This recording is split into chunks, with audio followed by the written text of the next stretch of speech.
kulanti wanaagsan daawade. Halkan waa Abraham Show.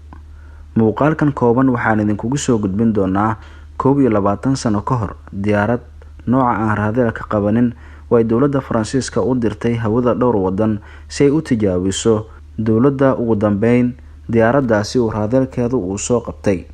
Muuqaalkan waxaa turjumay Mustafa Cawil Xasan. Haddaba daawade, haddii ay tahay markaaga ugu horeysay aad aragto channelkan, fadlan subscribe sidoo kale taabo gambaleelka ku muuqda si aad u noqoto qof ugu horeeya ee hela macluumaadkan halkan ku soo bandhigno. Sanadkii 1999 ayuu dalka Faransiiska u gudagalay mashruuc qarsoon kaasoo lagu sameynayo diyaarad casri ah oo aanu raadaar ku qaban oo si fudud hawada u dhex marta iyadoo aan la ogaan karin. Tijaabadii ugu horeysay waxay safarkeeda ku soo martay dalalka Lebanon, Suuriya iyo Jordan. Kadib waxay u gudubtay hawada Masar iyadoo kadib sii gashay badda Cas. Kadib ay Sacuudiga iyo Yemen soo wada martay. Ugu dambeyn waxay cagaha dhigatay jasiiradda Reunion ee dhacda badweynta India oo Faransiiska taabacsan. Dhammaan dawladihii ay diyaaraddu soo martay codkeeda way maqleen, balse waxay ogaan kari waayeen diyaaraddu waxay tahay iyo cidda iska leh. Dawlad walbaana way iska aamustay iyadoo ilaashanaysa haybadeeda. Faransiisku waxay magaalada Paris ku diyaarinayeen xaflad weyn oo lagu soo bandhigi lahaa guusha ay gaareen, balse safiirkii Faransiiska u fadhiyay Yemen ayaa isla markiiba la soo xiriiray madaxtooyada Faransiiska.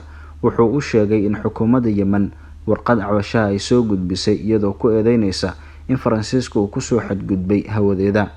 Saraakiishii Faransiisku yaab ay gacmaha dhabanka saareen.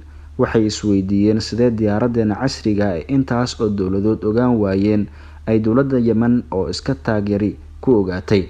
Sirdoonkii Faransiiska ayaa la howlgeliyay. Waxay kiciyeen dayax-gacmeedyo si loo ogaado raadaarka ay xukuumadda Yemen haysato ee diyaaradooda soo qabtay.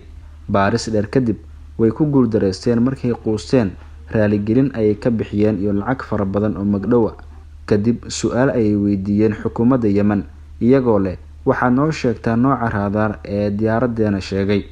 Xukuumadda Yemen waxay ku jawaabtay wax raadaar ah oo diyaaradda noo sheegay maba jiro, balse markaan guuxa diyaaradda maqalnay ayaan cabasho u gudbinay dhammaan safaaradaha ajnabiga. Safaaradihii oo dhan waxay ku jawaabeen diyaaraddeena ma aha, marka laga reebo safaaradiina Faransiiska oo markaan cabashada u gudbinayba raaligelin bixisay. Sidaas ayaan ku ogaanay in diyaaradda Faransiiska uu leeyahay. Halkan marka ay marayso waxaad ku ogaan kartaa mararka qaar caqliga bani'aadamka ayaa ka sareeya kana awood badan qalab walba oo casriya. Haddaba daawade, warbixintan kooban haddii aad ka heshay, fadlan like saar, subscribe channelkeena, sidoo kale wixii ra'yi aad qabto hoos noogu reeb. Inta muuqaalkan la mid aynu ku kulmi doono, waxaan idinkaga tegaynaa sidaas iyo nabadgelyo.